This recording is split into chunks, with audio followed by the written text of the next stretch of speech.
क्या इसका आध्यात्मिक अर्थ अभी समझ में नहीं आया पूरा पूरा। ये भी जरासंध है, दो को जोड़ा था ना, तो यहां भी तो जड़ और चेतन दो जुड़ गए, दो जोड़े ना भैया। और मारने वाले भीम और बताने वाले कृष्ण, और भीम वायुपुत्र है, और वायुपुत्र का अर्थ है कि प्राणायाम सिद्ध करो, बिना श्वास लिए जी करके दिखाओगे तो तुम्हें बोध हो जाएगा कि ये क्रियाएं शरीर की नहीं है, आत्मा शुद्ध बुद्ध मुक्त है, ये सारा सारा कुछ शरीर से होता है। और फाड़ना है मतलब जड़ को जड़ की ओर फेंक दो और चेतन को चेतन की ओर फेंक दो, चेतन को प्रतिबिंब को बिंब में मिला दो और जड़ शरीर को प्रकृति में लीन कर दो। और पास पास में रखोगे तो फिर फंस जाओगे, परिवार के बीच में रहोगे तो फिर फंसोगे, इसलिए दूर दूर रहो, चेतन को अलग प्रकृति को अलग करके स्वरूप चिंतन में डूबे रहो, तुम्हारा कल्याण हो जाएगा। वृंदावन निर्ममो निरहंकार निष्काम शोभते बुधा। बुद्धि पर्यंत संसार है, यह माया मात्र है। क्या माया ही माया है। और तुम निर्मम और निरहंकार हो जाओ, निष्काम कर्म का सेवन करो, चांद की तरह चमक जाओगे। अक्षयम गत संतापम, अक्षयम गत संतापम, अविनाशी संताप रहित आत्मा को देखते रहोगे तो फिर कहां की अविद्या, कहां का संसार, कहां का शरीर और कहां की ममता, सब खत्म हो जाएगी। निरोधादीनि कर्माणि जहाति जड़ धीर यदि मनोरथान प्रणापाश्च कर्तुम आपनोति तत्क्षणात्। कभी कभी मूर्ख व्यक्ति भी संसार से मन हटा के भजन में लग जाते हैं सत्संग के प्रभाव से। क्या कभी कभी मूर्ख व्यक्ति, सामान्य व्यक्ति भी संसार को छोड़ के भजन के लिए चल पड़ते हैं, बैठ जाते हैं, लेकिन थोड़े दिनों के बाद फिर वो घर भाग जाते हैं या मनोरथों के चक्कर में पड़े रह जाते हैं। शरीर से छोड़ दिया, उसका ज्ञान है नहीं, बैठे बैठे क्या करें, सोचते रहते हैं, कुछ संसार की बातें सोचते रहते हैं। संसार को छोड़ के आए हैं और संसार की ही बातें। एक सज्जन आए यहां, उनका नित्य का एक नियम था, शाम को वो पोस्ट ऑफिस जरूर जाते थे। उन दिनों फोन की यहां व्यवस्था नहीं थी, नया नया आश्रम बना था। क्या सब खाली था ना, चारों तरफ से बना था, लाइट नहीं थी और फोन, लाइट तो शायद लग गई थी। वो प्रतिदिन पोस्ट ऑफिस जाते थे क्योंकि पोस्टमैन को अभी तक आश्रम की विशेष जानकारी या दूर पड़ता है, इसलिए वो आने में एक आध दिन लेट भी हो सकता है, एक दो दिन की डाक लाए थे, तो नियम से जाते थे और अंत में वो घर भाग गए। माने आए थे वो रिटायर्ड होकर के यहां रहने के लिए, लेकिन प्रतिदिन डाक देखते थे, घर वालों को बोल रखा था कि बराबर समाचार। उसका परिणाम क्या हुआ, चले गए, दोबारा आए नहीं, दिखे ही नहीं। कोई सज्जन थे। अगर तुम यहां आकर भी घर से जुड़े रहोगे तो फिर जुड़ जाओगे। जरासंध को वहीं वहीं डाल दिया ना तो फिर जुड़ गए। इसलिए यहां लिखा हुआ है, ये बहुत अच्छा श्लोक है, इस पर गौर कर लो, फिर विराम देते हैं इस कथा को। निरोधादीनि कर्माणि जहाती जड़ धीर यदि, जड़ भी माने जड़ बुद्धि, मूर्ख बुद्धि व्यक्ति, ठीक है, यदि वो घर छोड़ भी देता है, कर्म छोड़ भी देता है, तो व्यर्थ के मनोरथों में, प्रलापों में, गपशप में, निंदा और स्तुति में फंस जाता है। क्या भाई? अपने यहां हरियाणा की एक लोकोक्ति है, जाट मरा तब जानिए जब 13वीं हो। क्या समझे? जाट मरा तब जानिए जब 13वीं। पगड़ी, उनके यहां जब कोई कर्जा लेने वाला आ जाए, पहले ऐसा होता रहा होगा ना, तो कह देते थे वो मर गए, वो चला गया, वो खत्म हो गया। समझ में आ रहा है नहीं? कोई विकट समस्या आ गई सामने तो सारे घर के रोने लगे। वो आके पूछे क्या हुआ, बोले वो तो मर गए। अब क्या मांगेगा? बोले जाट मरा तब जानिए जब 13वीं। तो आने वालों को हम ज्यादा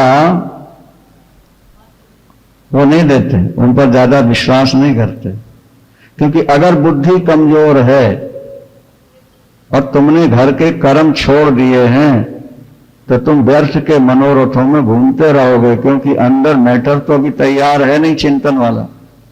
किसी की निंदा करोगे, किसी की चुगली करोगे, कहीं लड़ाई होगी, कहीं झगड़ा होगा, कहीं गपशप लगाओगे। इसलिए मैटर तैयार होना चाहिए, बैकग्राउंड तैयार होना चाहिए। हम दिन कैसे काटेंगे? घर में तो दिन आसानी से कट जाता है, कभी बेटे को से बात करी, कभी पोते को उठाया, कभी पोती को उठाया, नहीं, कभी कोई इष्ट आ गया, मित्र आ गया, खा लिया, पी लिया, बाजार हुआ, माने टाइम पास हो जाता है। पर घर छोड़ के तुम आके बैठ जाओ एक जगह, थोड़े दिनों में बोर हो जाओगे। क्या समझो? बोलो वृंदावन। लोग आते हैं 7 दिन के लिए, भाग जाते हैं 5 ही दिन। लोग आते हैं महीने के लिए, भाग जाते हैं 15 दिन। देख लो सारी छुरी उड़ गई कि नहीं उड़ी? और जो बैठी है वो इसलिए कि अभी उनकी गाड़ी का टाइम नहीं हुआ।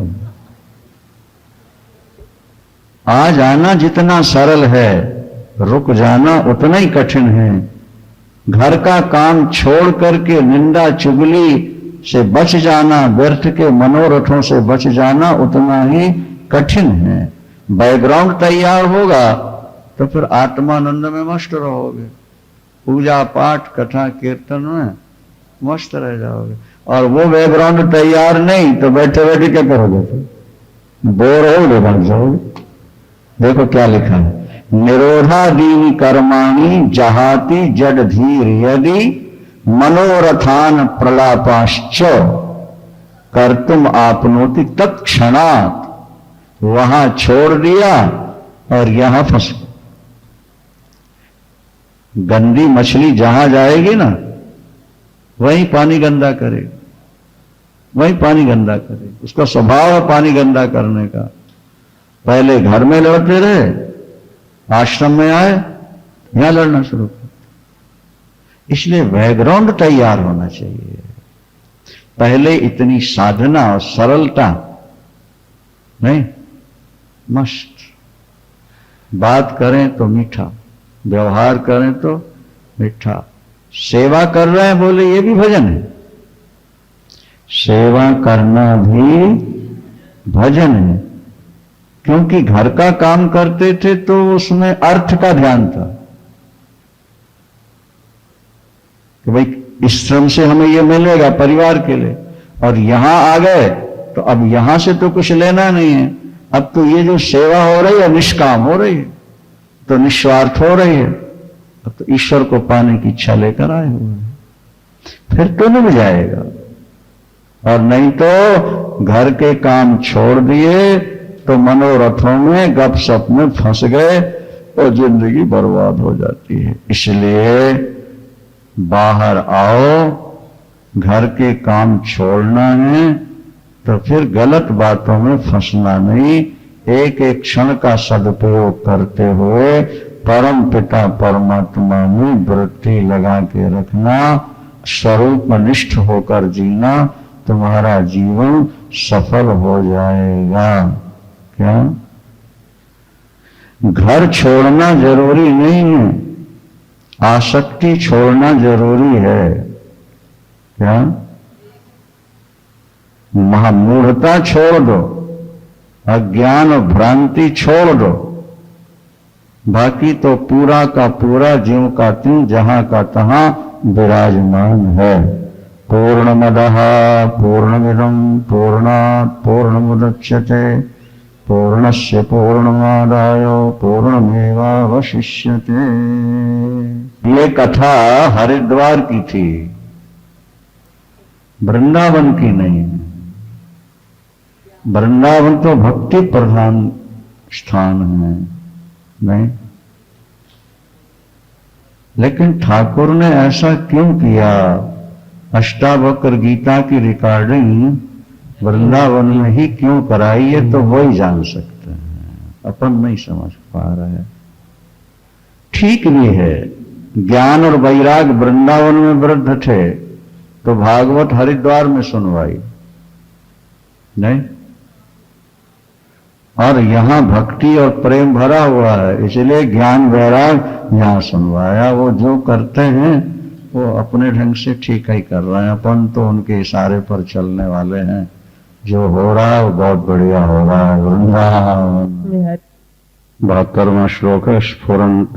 स्फुरतो अनंत रूपेण प्रकृतिम च न पश्यतः क्व बंधा क्वच वा मोक्षः क्व हर्षः क्व विषादतः।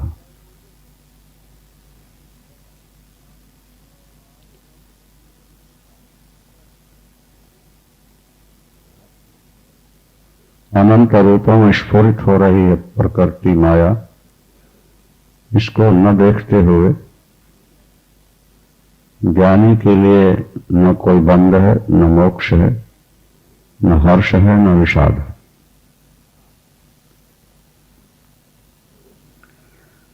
सृष्टि का मूल आत्मा, सृष्टि का मूल आत्मा।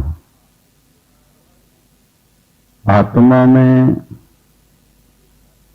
न बंध है, न मोक्ष है, न हर्ष है, न विषाद है। विभाग प्रकृति में है, आत्मा में नहीं। अपना पराया, जन्म मृत्यु, मान अपमान, शोक मोह, ये सब कुछ प्रकृति में, मन के स्तर तक ही इनका अनुभव होता है। मन से पार हो जाने के बाद आत्मा का जो शुद्ध स्वरूप है, वहां न बंधन है, न मोक्ष है, न हर्ष है, न विषाद है। सृष्टि जो हमें अनंत रूपों में दिखाई दे रही है, ये प्रकृति जन्य है,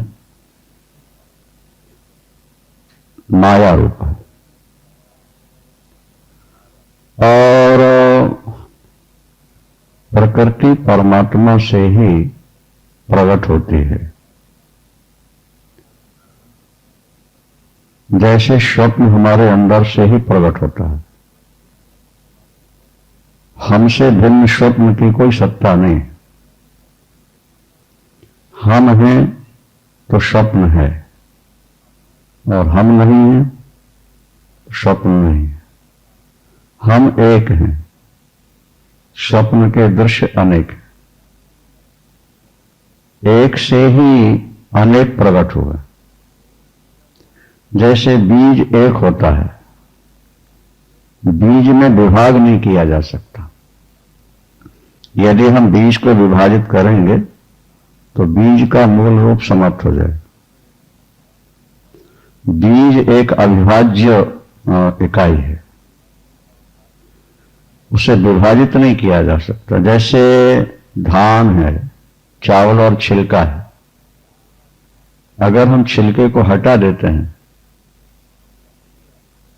तो जो धान का मूल रूप है जिससे अंकुर उत्पन्न होता है, वो अंकुरोत्पादनी शक्ति ही नष्ट हो जाएगी। चावल रहेगा लेकिन उससे अंकुर उत्पन्न नहीं हो सकेगा। इसी तरह आत्मा एक अविभाज्य इकाई है, वहां न हर्ष है न शोक है, न बंध है न मोक्ष है। बंध और मोक्ष प्रकृति में स्थित होकर ही कहा जाता है। क्या प्रकृति में बंध हुआ ना, और प्रकृति से छुटकारा मिले तो मोक्ष कहलाए। पर आत्मस्वरूप ऐसा है कि प्रकृति के बंध में आता ही नहीं, तो ना वो बंध है, और जब बंध नहीं है तो मोक्ष का प्रश्न ही नहीं है। जहां हर्ष है वहीं शोक है। जब आपको सांसारिक वस्तुएं प्राप्त हुई और आपको हर्ष हुआ, तो उन वस्तुओं के जाने पर शोक जरूर होगा। हर्ष और शोक को भी अलग नहीं किया जा सकता। यदि किसी वस्तु के पाने पर आपको हर्ष होता है तो वस्तु के वियोग में शोक अवश्य होगा। और दृश्य मात्र नाशवान है, यद दृष्टम तद नष्टम। जो दिख रहा है वो नाशवान। और कौन पदार्थ कब नष्ट होगा इसकी कोई सीमा नहीं है। एक निश्चित सीमा होती तो भी विचार किया जाता। हमसे मिलने वाली वस्तु हमसे कब बिछुड़ जाएगी इसे कोई बता नहीं सकता। जिसे हम नहीं चाहते कि हमसे बिछुड़े वो हमेशा के लिए बिछुड़ जाता है। क्या? और जिसे हम नहीं चाहते कि सामने आए वो सामने मकान बना कर रहने लगता है। यानी हम जो चाहते हैं वो नहीं होता, जो प्रारब्ध में लिखा है वो होता रहता है। ज्ञानी का जीवन ऐसा ही है, जहां इच्छा नहीं है, वासना नहीं है, अहंकार नहीं है, अपेक्षाएं नहीं है, वो ज्ञानी का अपना जीवन होता है। जहां वासना है, अहंकार है, आकांक्षाएं, अपेक्षाएं हैं, वो ज्ञान में नहीं है, वो अज्ञान में है। क्योंकि आत्मस्वरूप अनंत और अखंड है। ब्रह्म की परिभाषा है सत्यम ज्ञानम अनंतम ब्रह्मो। परमात्मा के विशेषण क्या है? वो सत्य है, वो ज्ञान स्वरूप है और अनंत है, उसका अंत नहीं। और वही हम हैं। तो अनंत को प्राप्त करने के बाद सांसारिक पदार्थों की न अपेक्षा रह जाएगी, न कामना रह जाएगी, न वस्तुओं के साथ हमारा अहंकार रहेगा। इसीलिए यहां अष्टावक्र जी कहते हैं कि बुद्धि पर्यंत संसारे माया मात्रम विवर्तते, निर्ममो निरहंकारो निष्कामा शोभते बुधा। बुद्धि पर्यंत संसार है। आपकी बुद्धि में जो निर्णय आते हैं वो भी संसार ही है। बुद्धि की 5 वृत्तियां होती हैं। बुद्धि में 5 वृत्तियां हैं: संशय, विपर्य, निद्रा, स्मृति और निश्चय। ये 5 वृत्तियां हैं बुद्धि की। किसी चीज में संशय हो जाना, जरूरी नहीं है कि हमें जिस बात पर संशय हो रहा है क्या वो वास्तविक है। यह बुद्धि का एक दोष माना जाता है। तो कभी कभी सही को भी गलत समझ बैठती है और गलत को सही समझ बैठती है। संशय, संशयात्मा विनश्यति, जहां संशय है वहां व्यक्ति नष्ट हो जाता है।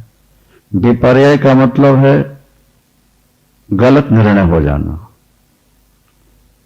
विपर्यय उल्टा, विपर्यय शब्द का अर्थ है उल्टा निर्णय हो जाना। माने जो सही पक्ष था वो तो हम छोड़ बैठे, गलत में हम स्थित हो गए, वो विपर्यय कहलाता है। बुद्धि में 5 वृत्तियां हैं: संशय, विपर्यय, निद्रा। ये नींद ना आत्मा को है ना आपके किसी भी स्वरूप में है। निद्रा बुद्धि की एक वृत्ति है, क्योंकि हर कार्य को सोचने में हमें बुद्धि लगानी पड़ती है। निर्णय बुद्धि ही करेगी, किसी भी कार्य के लिए बुद्धि की अपेक्षा होती है। और जब हम बराबर बुद्धि को हर कार्य में लगाए रखते हैं तो शाम होते होते थकान महसूस होने लगती, तनाव सा महसूस होता है, शरीर में शिथिलता का अनुभव होने लगता है, और तब प्रकृति उसे सुला देती। बुद्धि में जब वो ग्रहण करने की क्षमता नहीं रही, जैसे स्कूटर है, वो जब गर्म हो जाए बहुत ज्यादा तो करंट बंद हो जाता है, और उसको थोड़े समय के लिए खड़ा कर दिया जाए फिर करंट चालू हो जाता है। तो ये प्रकृति ने जो शरीर बनाया परमात्मा ने, वो ऐसा ही बनाया है। जब अंदर आपकी ज्यादा गर्मी आएगी, बहुत ज्यादा सोचा जाएगा, तो बुद्धि में निर्णय करने की, पकड़ने की क्षमता ही नहीं रहेगी, और तब प्रकृति आपको सुला देगी। बुद्धि में कुछ पकड़ में ना आए, वो एक निद्रा है, जहां पूर्ण विश्रांति, ताकि आपके तंतुओं में जो तनाव आया है, खिंचाव आया है, गर्मी आई है, वो निद्रा से शांत हो जाए। तो संशय, विपर्यय, निद्रा, स्मृति,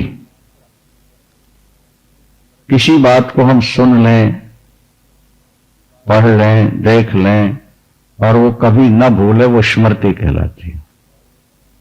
पूर्वानुभव का अनुभव होते रहना, उसका नाम स्मृति है।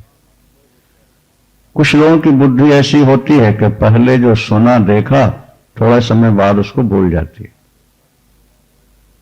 क्या शत्रु हो या मित्र हो, मान हो या अपमान हो, वो थोड़े समय दिमाग में रहता है और फिर निकल जाता है। लेकिन रजोगुणी बुद्धि यदि है तो वो एक बार जिस चीज को पकड़ लेगी, बार बार उसी का स्मरण कराते रहेगी। आप अपने मन को वहां से हटाना चाहो, ना हटके वो वहीं लगती रहती है, स्मृति है। और निश्चय, निर्णय, पदार्थ का ठीक ठीक निश्चय कर लेना, यह भी बुद्धि का एक लक्षण हुआ। 5, तो जो शुद्ध सतोगुणी होते हैं उनकी बुद्धि का ठीक ठीक निर्णय होता है। जो कार्य जैसा है वो उसका ठीक ठीक निर्णय कर लेते हैं। जिनकी बुद्धि रजोगुणी होती है वो ऐसा करें या ऐसा करें, ये ठीक है या ये ठीक है, निर्णय न कर पाना, ये रजोगुणी बुद्धि का लक्षण बताया गया है। और उल्टा निर्णय हो जाना, अधर्मम धर्मम इति या मन्यते तमसा व्रता सर्वार्थान विपरीताश्च बुद्धि सा पार्थ तामसी, गीता में भगवान ने कहा। अधर्म को धर्म समझ लेना, धर्म को अधर्म मान लेना, अपने को पराया मान लेना और पराये को अपना मान लेना। सर्वार्थान विपरीताश्च, हर तत्व में विपरीत निर्णय लेना, यह तमोगुणी बुद्धि का लक्षण होता है। जैसे ईश्वर हमारा है, क्या हम ईश्वर के हैं, लेकिन तमोगुणी बुद्धि उसको पराया मानेगी। और बाल बच्चे पराये हैं, तमोगुणी बुद्धि उसको अपना मानेगी। क्या ब्रह्मा जी ने भागवत में यही बात कही भगवान कृष्ण के सामने कि जनता की आज्ञता तो देखिए प्रभु, जनता की आज्ञता, आज्ञता मन मूर्खता। त्वाम आत्मानम परम मत्वा, आप सबके सगे हो, अपने हो, आप सबकी आत्मा हो, फिर भी संसारी लोग आपको अन्य, परम अन्य मत्वा, आपको अन्य मानते हैं। और परम अन्यम आत्मान, जो अन्य है उनको अपनी आत्मा मान लेते हैं। भाई देह इंद्री मन बुद्धि ये हमारे नहीं तो प्रकृति जन्य है, पर इनको हम अपना माने बैठे हैं। और ईश्वर हमारा है, हम उसको पराया माने बैठे हुए हैं। अब फिर शांति खोजने के लिए पहाड़ों पर जाते हैं, गुफाओं में जाते हैं, भगवान को ढूंढने जंगलों में जाते हैं। इससे बढ़कर के मूर्खता और क्या हो सकती है, ये ब्रह्मा जी भागवत में कहते हैं। त्वाम आत्मानो परम मत्वा, और परम आत्मान में वच, और आत्मा पुनर्बहिर्मृग्यो, फिर परमात्मा को बाहर ढूंढने चल पड़ते हैं, शांति और सुख ढूंढने बाहर चलते हैं। अहो अज्ञ जनता गता, आश्चर्य है ये मूर्ख जनता की मूर्खता तो देखिए प्रभु, ये कैसे भटक रहे हैं संसार में। तो तमोगुणी बुद्धि का जो निर्णय है वो सर्वथा उल्टा होता है हर कार्य में। रजोगुणी बुद्धि में निर्णय करने की क्षमता नहीं रहती, वो दो पल्ले में उसके की वृत्ति रहती है, दो नौका में पैर रहता है, ये भी ठीक लगता है और ये भी ठीक लगता है, ये करें या ये करें। कभी बुद्धि कहती ये ठीक है और बुद्धि कहती नहीं ये ठीक है। इसी द्वंद्व में वो फंसा रह जाता है। जो निर्णय 1 मिनट में होना चाहिए वो 1 हफ्ते में भी नहीं कर पाता है। और जो सतोगुणी बुद्धि है, क्या प्रवृत्तिंचो निवृत्तिंचो कार्या कार्ये भया भये बंधम मोक्षम चिया व्यक्ति बुद्धि सापार्थ सात्विक। वो सात्विक बुद्धि है जो प्रवृत्ति को जानती है कि किन कर्मों से हम संसार में फंसेंगे और किन कर्मों से हम निवृत्ति मार्ग ईश्वर की ओर जा सकेंगे, अथवा किन कार्यों में हमें प्रवृत्त होना चाहिए और किन में नहीं होना चाहिए। प्रवृत्तिंच निवृत्तिंच, कार्य कार्य, हमारे लिए क्या कर्तव्य है और क्या अकर्तव्य है, हमें क्या नहीं करना है और क्या करना है। भया भय, वो भय और अभय, इसको कार्य कार्य भय। बंधम मोक्षम च, किन कर्मों से हमारा बंधन होगा और किन कर्मों से हमें मुक्ति मिल सकेगी, इस बात को बुद्धि सही सही निर्णय करके दे दे, वो बुद्धि सात्विकी होती है। तो यहां कहा गया कि बुद्धि पर्यंत संसारे माया मात्रम विवर्तते, माया मात्रम विवर्तते। बुद्धि पर्यंत माया है, प्रकृति के सत्व गुण से, सतोगुण से बुद्धि का जन्म हुआ है। मन और बुद्धि माया के सतोगुण से उत्पन्न होते हैं। इंद्रियां रजोगुण से उत्पन्न होती हैं और शरीर तमोगुण से उत्पन्न होता है। क्या? तो बुद्धि पर्यंत संसारे माया मात्र विवर्तते। बुद्धि पर्यंत, आप अगर ये सोचते हैं कि हम अपनी बुद्धि से ईश्वर को पा लेंगे तो ये आपका भ्रम है, क्योंकि बुद्धि माया से उत्पन्न हुई है, तो माया से माया का ही बोध हो सकता है, ईश्वर का नहीं हो सकता। मन समेत जेहि जान न बाणी और तरक न सके सकल अनुमानी, यतो प्राप्त निवर्तन्ते वाचश्च मनसा सहो। सभी ग्रंथों ने यह बात कही है कि मन और वाणी की वहां तक पहुंच नहीं है। जिस बुद्धि में विषय वासना, कामना, अहंकार और महत्वाकांक्षा है, वो बुद्धि भी वहां तक नहीं पहुंच सकती। बुद्धि कब पहुंचेगी वहां? जब बुद्धि से समस्त विकार निकल जाएं। जब तक इंद्रियों में वासना है तब तक मन में संकल्प और विकल्प है, और जब तक मन में संकल्प और विकल्प है तब तक बुद्धि में द्वंद्व रहता है, और बुद्धि में जब तक द्वंद्व रहेगा तब तक स्वरूप का बोध हो ही नहीं सकता। इसलिए शास्त्रों ने बार बार कहा, महापुरुषों ने बार बार कहा कि पहले तुम मन की वासना को मारो, इंद्रियों की वासना को मारो। गीता में भगवान कृष्ण ने कहा, तस्मात् त्वम इंद्रियाण्यादौ नियम्यो भर्तर्षभो। तुम पहले इंद्रियों को विषयों से हटा लो। ये पहला सूत्र ही है। क्या?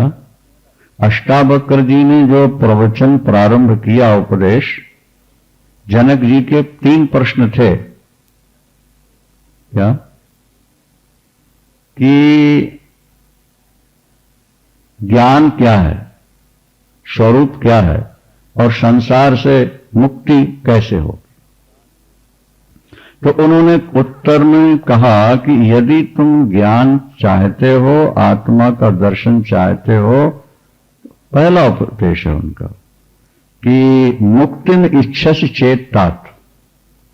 अगर तुम मुक्ति की इच्छा रखते हो तो विषयान विषवत त्यज, विषयों को विष मान के त्याग दो। त्याग के 2 स्वरूप हैं, यह भी ध्यान रखना है। एक तो इंद्रियों से त्याग दो, और दूसरा यह है कि अगर प्रारब्ध वशात भोगना ही पड़े तो राग और द्वेष से मुक्त होकर के उसका सेवन करना हो। गीता में भगवान ने कहा ना, राग द्वेष वियुक्तैस्तु विषयान इंद्रियैश्चरन्।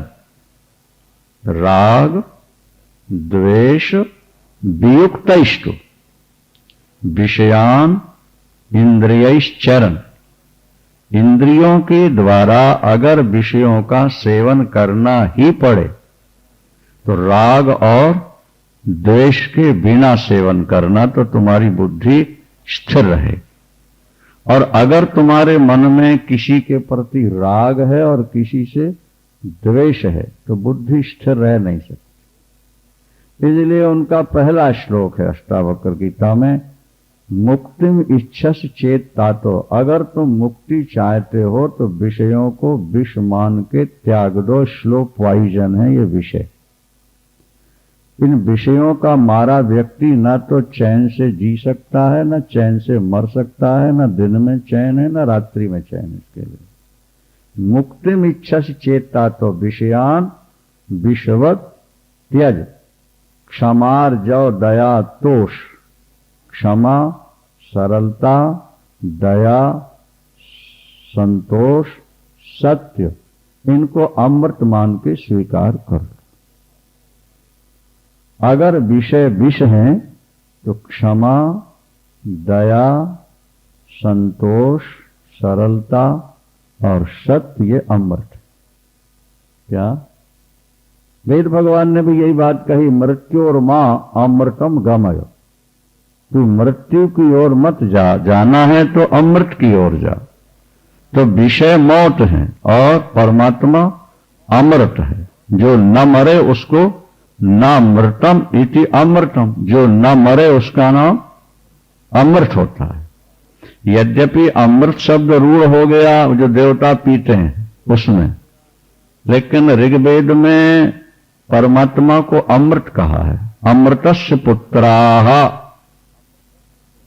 जीव ईश्वर के पुत्र हैं। तो वहां ईश्वर नहीं कहा, ब्रह्म नहीं कहा, ईश्वर को अमृत कहा है। अमृतस्य पुत्राः, तुम अमृत पुत्र हो। क्या? तो क्षमा, दया, संतोष, सरलता, सत्य, ये सब अमृत माने ईश्वर से मिलाने के साधन हैं। अगर तुम संसार से मुक्ति चाहते हो, देखो रस्सी का बंधन बंधन नहीं है, सांकल का बंधन बंधन नहीं है। विषयों के प्रति जो हमारा अटैचमेंट है वही सबसे बड़ा बंधन है। विषयों का अटैचमेंट अगर खत्म हो जाए विषयों का सेवन नहीं करना है, लेकिन एक स्थिति ऐसी भी आ जाती है जहां आत्मज्ञानी विषयों का विरोध भी नहीं करता है। क्या? विषयों का, क्योंकि उसकी दृष्टि में केवल एक ही तत्व है, एक है, दूसरा कुछ है ही नहीं। अब प्रारब्ध में जो लिखा है अपनी तरफ से वो इच्छा नहीं करता, क्या? और उससे द्वेष भी नहीं करता। अगर पदार्थ आ ही गया है तो वो उसको परार्थ मान के सेवन कर लेगा और उसका ध्यान कभी नहीं करेगा, उसके प्रति उसका अटैचमेंट नहीं होगा, उसके प्रति उसका आकर्षण नहीं होगा। मान लिया जाए कि आप रास्ते जा रहे हैं, कहीं रास्ते में आपके सिर दर्द हुआ, आपको लगा चाय पी लें, तो आपने चाय पी ली किसी होटल से या किसी ढाबा से, और पी के आप चल पड़े। क्या वो ढाबा आपको बाद में याद रहता है? क्या उसका बार बार चिंतन होता है? हाँ, नहीं होता। क्यों? वो एक मजबूरी थी कि सिर दर्द हुआ, नहीं, कोई टैबलेट लेनी थी और सामने ढाबा दिखा, वैष्णव ढाबा लिखा था, एक चाय ली, बढ़ गए। तो ज्ञानी के जीवन में जो बलात् स्थिति आती है उसको वो अपने प्रारब्ध का भोग मान लेता है, और भोग मानने के बाद उसका फिर चिंतन नहीं करता वो। क्या? चिंतन ही बंधन है। अगर चिंतन नहीं है और कोई चीज हमारे प्रारब्ध में लिखी है तो वो चिंतन न करने के बाद भी मिलेगी।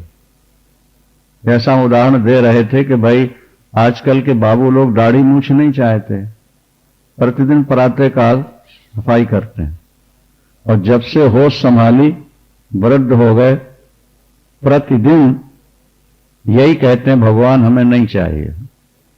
लेकिन इतने वर्षों की प्रार्थना से भगवान ने क्या आपकी बात मान ली? आपकी दाढ़ी मूछ के बाल उगना बंद हो गए क्या?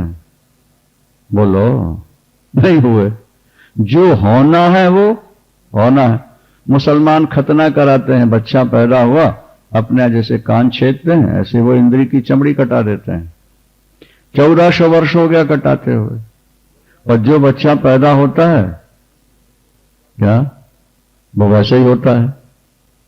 खुदा ने ये नहीं सोचा 1400 वर्षों में कि जब ये नहीं चाहते तो वैसे ही भेजो। नहीं, जो होना है वो तो होना ही है, हमारा विरोध उसमें काम नहीं करेगा। और जो नहीं होना है वो नहीं होना है, उसके लिए आप प्रयास कितना कर लें। एक गरीब व्यक्ति धनवान होने के लिए कितना प्रयास करता है, एक मूर्ख व्यक्ति विद्वान होने के लिए कितनी किताबें पढ़ता है, लेकिन क्या उसे सफलता मिली है? ज्ञानी अपने जीवन को प्रारब्ध पर छोड़ देता है। समझ में आया? वो न कुछ चाहता है और न कुछ त्यागता है, वो एकदम प्रारब्ध पर है, अपने आत्मा में रमण करता है, आनंद में रहता है, आत्मानंद में वो मग्न रहता है। अब जो बलात् समस्या सामने आती है वो बिना राग और द्वेष के उस समस्या के साथ मिला और फिर हटा तो जहां का तहां है। तो बुद्धि पर्यंत संसारे माया मात्रम विवर्तते। ये जितना बड़ा संसार हमें दिखाई दे रहा है, ये बुद्धि पर्यंत संसार ये माया का विवर्त है। अब विवर्त को समझना चाहें तो थोड़ा कठिनाई तो है। अपने यहां परमात्मा जगत में व्यापक है, इसमें अनेक वाद हैं, अनेक सिद्धांत है, लेकिन 3 सिद्धांत तो विशेष प्रचलित हैं। उसे समझने का प्रयास करें। एक तो है आरंभवाद। क्या? आरंभवाद, परिणामवाद और विवर्तवाद, ये 3 बातें ध्यान रखना है। नैयायिक कहते हैं कि संसार जो बनता है ये प्रकृति से बनता है, माया से, और माया की एक स्वतंत्र सत्ता है। ये परमाणु माया से पैदा होते हैं ईश्वर की सन्निधि से ये परमाणु जब आपस में संगठित होते हैं, एकत्र होते हैं, तो संसार दिखने लगता है। और एक निश्चित अवधि तक रहने के बाद फिर परमाणुओं का विघटन होता है, तो प्रलय कहलाता है। और फिर वही परमाणु दोबारा, जैसे पुरानी दीवार गिराई, उसमें जो सुरक्षित ईंटें थीं उनको अपन ने नई दीवार में जोड़ करके खड़ा कर दिया। तो वो लोग कहते हैं कि संसार जो है ये परमाणुओं से बनता है और बिगड़ता है तो फिर उन्हीं परमाणुओं से दोबारा बन जाता है। क्या? दूसरा पक्ष ये कहता है कि नहीं, ये संसार परमाणुओं से नहीं बना, बल्कि ये परमात्मा ही संसार बन के दिखाई देता है। परमात्मा ही संसार बन जाता है। जैसे दूध ही दही बन जाता है, इसी तरह से ये संसार, ईश्वर ही संसार बन गया है। यहां भी विरोध आया, क्योंकि परमात्मा को निर्विकार कहा है और दूध का परिणाम दही है, तो दूध में विकार आया तब दही बना। इसका मतलब कि ईश्वर में जब विकार आया तो संसार बना। तो फिर तीसरा सिद्धांत आया है, विवर्तवाद। आरंभवाद, परिणामवाद और विवर्तवाद। थोड़ा कठिन है पर बुद्धिजीवियों के लिए उपयोगी भी है। विवर्तवाद का मतलब होता है कि मूल में किसी प्रकार की विकृति नहीं आती। मूल में किसी प्रकार की विकृति ना आए और उसमें कोई दूसरी वस्तु दिख जाए, उसको विवर्तवाद कहते हैं। तो वेदांत सिद्धांत जो है वो विवर्तवाद को ही स्वीकार करता है, मानता है। वो कहता है कि जैसे रस्सी में सर्प दिखा, हाँ, तो रस्सी में कोई विकार हुआ, परिवर्तन हुआ? बोलो, सर्प दिख गया। रस्सी में विकार हुए बिना रस्सी में सर्प का दिख जाना, यह विवर्तवाद कहलाता है। इसी तरह संसार जो दिख रहा है, अच्छा पहले उस पर विचार करें। रस्सी में सर्प कब दिखा? बोले जब थोड़ा थोड़ा अंधकार था।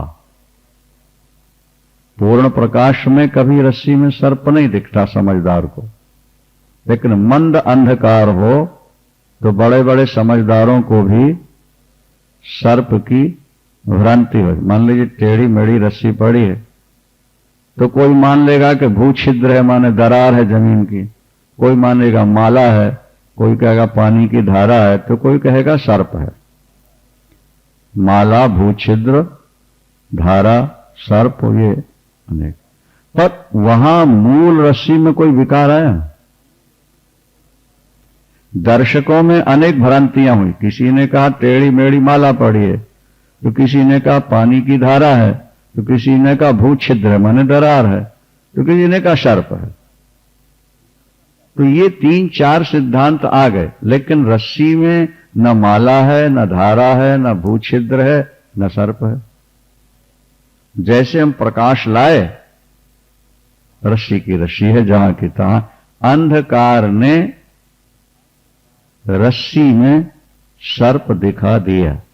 इसी तरह हमारे अज्ञान ने, इसी तरह हमारे अज्ञान ने शुद्ध ब्रह्म में संसार को दिखा दिया। संसार है ही नहीं। क्या? वेदांत की दृष्टि यह है कि संसार है ही नहीं, दिखता है। अब प्रश्न खड़ा हो जाएगा कि जब है नहीं तो दिखता क्यों है? फिर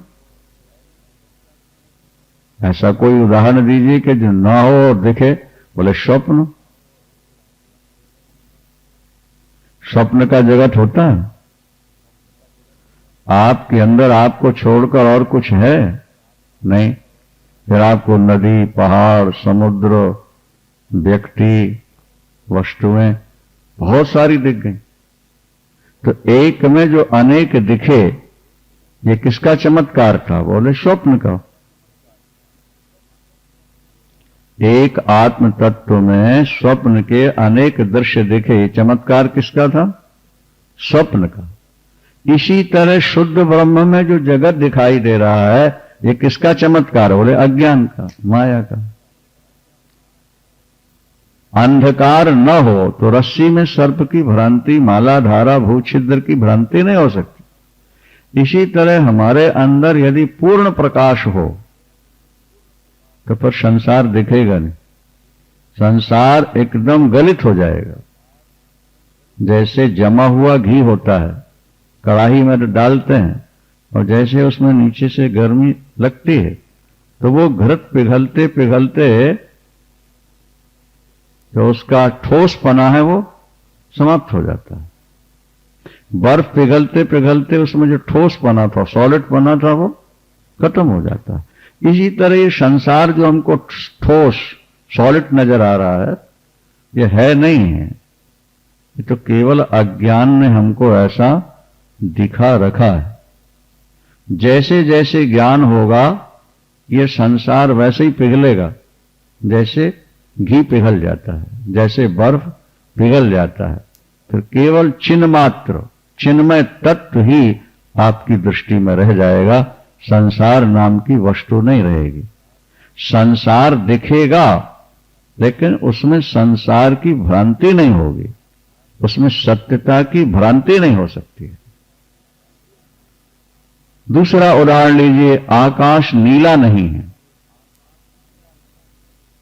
क्या? आकाश नीला नहीं। हर व्यक्ति आकाश को नीला मानता है, साफ दिख रहा है नीला। अब कोई व्यक्ति यहां से 150 किलोमीटर ऊपर तक चलता जाए, उसे कहीं नीलिमा नजर नहीं आई। आकाश नीला नहीं है, तो दिखता है। जब व्यक्ति लाखों किलोमीटर ऊपर गया और नीलिमा नजर नहीं आई तो बोध हो गया कि आकाश नीला नहीं है। ठीक है, अब नीलापन दिखता रहे उससे कोई फर्क नहीं पड़ता, उससे कोई एक बार बोध हो गया। जैसे दूसरा उदाहरण है कि चंद्रमा में प्रकाश नहीं है। चंद्रमा में प्रकाश नहीं, उसमें जो प्रकाश दिखता है वो सूर्य का रिफ्लेक्स ही है। ये पढ़े लिखे लोग सभी जानते मानते हैं। सूर्य में जो, चांद में जो प्रकाश नजर आ रहा है वो उसका अपना नहीं है, वो सूर्य से आया हुआ है। तारागणों में जो प्रकाश है उनका अपना नहीं है, वो सूर्य से गया हुआ है। अच्छा, हम यहां से चांद को प्रकाश में देखते हैं, हमें लगता है कि चांद में प्रकाश है, लेकिन जो यात्री चंद्रलोक होकर आए उनसे पूछो कि चांद में प्रकाश है, वो कहेंगे नहीं, उनको प्रकाश नहीं दिखता हो। अच्छा देखो, अपने को पृथ्वी में कहीं प्रकाश दिखता है? नहीं दिखता, लेकिन चंद्रलोक से पृथ्वी देखो तो वैसी ही दिखेगी जैसे यहां से चांद दिखता है। जैसे यहां से चांद प्रकाश में दिखता है, वैसे ही चंद्रलोक से पृथ्वी प्रकाश में गोल दिखेगी आप। तो वो सूर्य का ही रिफ्लेक्स हुआ ना, चांद में, पृथ्वी में, तारागणों में। तो अब जो चांद को एक बार देखा है कि प्रकाश नहीं, वो यहां जिए 50 साल और चांद में प्रकाश यहां से दिखता रहे, वो मानेंगे कि चांद का है? हाँ, नहीं मानेंगे, क्योंकि उनको प्रत्यक्ष अनुभव हो गया। इसी तरह ज्ञानी को संसार है नहीं, ये जब दृढ़ बोध हो जाता है, अपरोक्ष हो जाता है, तो संसार दिखता रहे, पर संसार के प्रति जो अज्ञानी की सत्यत्व बुद्धि है वो ज्ञानी के अंदर नहीं रह जाती। क्या? ऐसा नहीं कि ज्ञानी को दीवार नहीं दिखती, दीवार से टकराएगा, कि नाली नहीं दिखती कि नाली में गिरेगा, वो ज्ञानी है, ऐसा नहीं है। पदार्थ उसे वैसे ही दिखेंगे जैसे पहले दिखते थे, लेकिन पदार्थों के प्रति जो पहले सत्यत्व बुद्धि थी वो खत्म हो जाती है। तो उसको लगता है कि ये माया का एक खेल है, विवर्त है। भाई जैसे अपन लोग जादूगर की जादूगरी देखते हैं, अब वो छुरा भोंक देता है तो गला काट देता है, तो एक लड़की को लकड़ी की तरह काट देता है, तो हम अपनी आंखों से देखते हुए क्या समझते हैं? सही है? क्या मानते हैं? जादू है इसकी हाथ की सफाई है। जब अनेक बार हम देख लेते हैं तो फिर हमें घबराहट नहीं होती। जादूगर का जो जमूरा है वो उन दृश्यों से घबराता नहीं है, हाहाकार नहीं करता, और जो पहली बार देखेगा वो घबरा जाएगा, हाय हाय क्या हो गया, ये लड़की को लकड़ी की तरह काट के दो कर दिया, उसके पेट में छुरा घोंप दिया, गले में घोंप दिया। जमूरा नहीं घबराता, समीप रहते रहते वो समझ गया। इसी तरह जब तुम आत्मा के समीप रहने लगोगे, निरंतर ब्रह्म चिंतन में डूब जाओगे, जब तुम्हारी बुद्धि संसार को छोड़ देगी और स्वरूप चिंतन करने लगेगी, तो थोड़े समय बाद फिर आपको अपने आप अनुभव होगा कि संसार माया मात्रम न वस्तुतः, माया मात्र न वस्तुतः। एक जादू, जैसे मैस्मरिज्म इंग्लिश में बोलते हैं, अपने यहां जादूगरी बोलते हैं, नहीं समझ में आए बात, और शास्त्र की भाषा में उसको माया बोलते हैं। तो जैसे जादूगरी सत्य न होते हुए भी उस समय सत्य जैसी भासती है क्या, इसी तरह परमात्मा में एक माया शक्ति है। जादूगर में जो जादूगरी है वो भी एक तरह से आंखें बांध देता है, वो नहीं, अपने आत्मबल से, चिंतन से दिखा देता। अभी सुना था कहीं हमने कि वो कोई जादूगर शो में आने वाला था, पीसी सरकार, कौन कोई था एक जादूगर बड़ा प्रसिद्ध, तो टाइम था 8 का और वो आया 9 बजे, और लोगों ने शोर मचाना शुरू कर दिया, 1 घंटे तुमने इंतजार कराया, टाइम 8 का था। और उसने मंच पर खड़े होकर देखी अपनी घड़ियां जरा, 8 बजा है, और देखा तो सबकी घड़ियों में 8 ही बजा हुआ,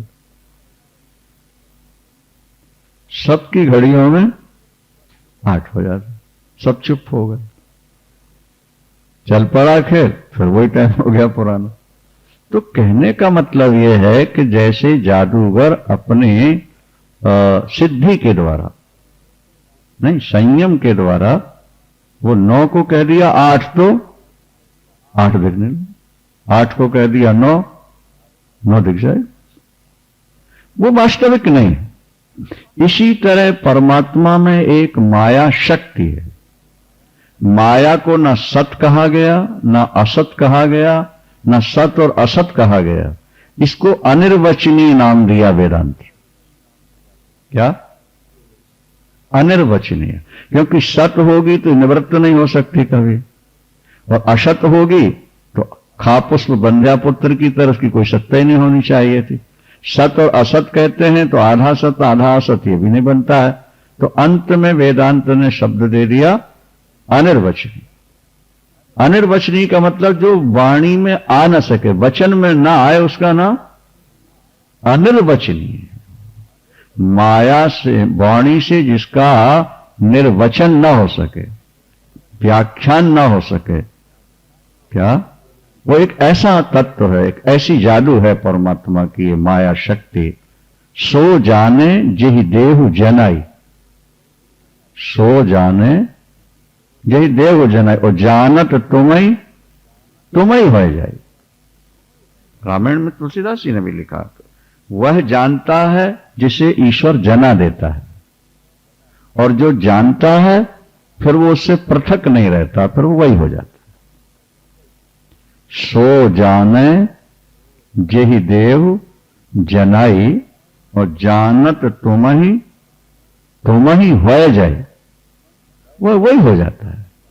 इसलिए यहां कहा गया बुद्धि पर्यंत संसारे माया मात्र विवर्तते, निर्ममो निरहंकार निष्काम शोभते बुढ़ा। एक नारी कीमती आभूषण और साड़ी पहन के, मेकअप करा के अपने को सुंदर दिखाने की कोशिश करती है, और जब कोई कह दे कि तुम तो बड़ी अच्छी लगती हो, तो गोलगप्पे की तरफ फूल जाती है कि देखो मेरे आभूषणों ने, मेरी साड़ी ने, मेरे मेकअप ने दूसरों को मेरी ओर आकर्षित किया क्या, और लोग मेरी प्रशंसा करते, मैं बहुत सुंदर ही लग रहा। दर्पण के सामने भी अपने आप को देख के घूम घुमा करके खुद ही सोचती मैं तो बहुत अच्छी हूं, मैं तो बड़ी सुंदर ही हूं, देखो ना मेरे शरीर की गठन कैसी है, और मेरा साड़ी मुझको क्या शोभते, सुंदर लगती है ना, नहीं समझे। लेकिन ज्ञानी की शोभा क्या है, यहां 3 विशेषण दिए हैं। हां, ज्ञानी का श्रृंगार क्या है। अज्ञानी तो साड़ी, सूट, मेकअप, आभूषणों से अपने को सुंदर दिखाने का प्रयास करता है, तो अपनी शोभा उसके लिए लाखों करोड़ रुपए के जेवर भी खरीदता है, अपना ड्रेसिंग रूम, शोरूम सबको बढ़िया ढंग से सजा करके, क्योंकि अभी उसकी बाह्य बुद्धि है। लेकिन ज्ञानी के यहां 3 विशेषण दिए हुए हैं, क्या समझे, निर्ममो निरहंकार निष्काम, ये 3 विशेषण ध्यान से देखिए, विचार करिए। वो किसी से ममता नहीं रखता ज्ञानी, उसका किसी के साथ अटैचमेंट नहीं होता, मेरा शब्द उसके दिमाग में आता ही, क्योंकि मेरा माने द्वैत है। बुद्धि लगाएं तो समझ में आएगी बात। मुझसे कोई वस्तु भिन्न है तो वो मेरी है, और ब्रह्मज्ञानी की दृष्टि में एक के सिवा दूसरा कोई है ही नहीं, तो मेरा कहां से आ गया वो। लंबी व्याख्या है, विस्तार नहीं करेंगे। निर्ममो और निरहंकार, अहंकार भी परिच्छिन्न वस्तुओं को लेकर ही होता है, नाशवान वस्तुओं को पाकर ही अहंकार बढ़ता है। मेरे पास इतने नोट हैं क्या, मेरे पास इतनी बड़ी कोठी है, मेरे पास इतनी सुंदर कार है, मेरे बेटे ऐसे हैं, मेरी पत्नी ऐसी है, या मेरा पति ऐसा है, या मेरा शरीर ऐसा है। अहंकार 2 वस्तुओं को लेकर के जीता है। क्या, अहंकार का पोषण 2 तरह से होता है, शरीर से और शरीर से नाता रखने वालों से नहीं, उसी को अहंता और ममता कहते हैं। तो निर्मम हो गया और निरहंकार हो गया, अहम नहीं रहा, क्योंकि अब उसका अहम तो ब्रह्म के साथ एक हो गया, और ब्रह्म से भिन्न दूसरी कोई वस्तु है ही नहीं, तो फिर वो अहंकार बीच में कहां से आएगा। अज्ञान अवस्था में ही अहंकार, इसलिए गीता के 18वें अध्याय में भगवान ने कहा यस्य नाहंकृतो भावो, यस्य नाहं कृतो भाव बुद्धिर यस्य न लिप्यते, जिसकी बुद्धि अहंकार से कभी लिप्त नहीं होती। हत्वापि च इमान लोकान, हत्वापि च इमान, 3 लोक में जितने प्राणी सबको वो मार डाले, न हंति न निबद्धते।